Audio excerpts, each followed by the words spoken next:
பள்ளி படிப்பை முடிச்சு, கல்லூரி படிப்பையும் முடிச்சு, திருமணமாகி குழந்தைங்க பிறந்து குழந்தைங்களுக்கும் திருமணமாகி எப்பா எத்தனை வருஷங்கள் ஆயிட்டுது. பள்ளி தோழியரோட நாங்கள் படித்த பள்ளிக்கு போனோம். பள்ளிக்குள்ளே நுழைஞ்சதுமே எங்கள் எல்லார் முகத்துலேயும் சந்தோஷ புன்னகை.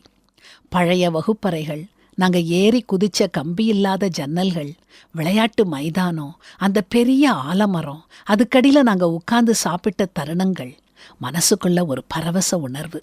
நாங்கள் ஒருத்தருக்கொருத்தர் சொல்லிக்கிட்டோம், அந்த காலம்தான் பசுமையான காலம், தங்க எழுத்துக்களால் பொறிக்கப்பட வேண்டிய காலம். கடந்த காலத்துக்கு சென்று மறுபடியும் நிகழ்காலத்துக்கு வந்து எல்லாரும் விடை பெற்றோம். வீட்டுக்கு வந்த உடனே யோசிச்சு பார்த்தேன், நான் என்னுடைய சிறுபிள்ளை பிராயத்தை இழக்கலை, என்னோட அந்த பதிப்பைத்தான் நான் இழந்திருக்கிறேன்.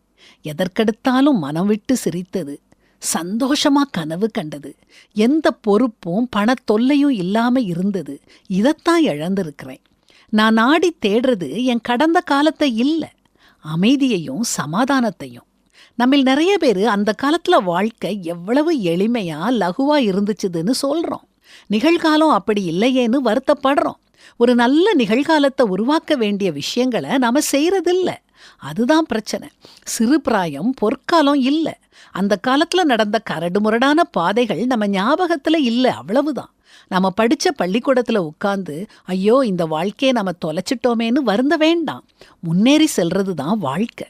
நாம் பிரயாணிகள், தொடர்ந்து பயணிக்கணும், நிறைய கற்றுக்கணும், வளரணும்.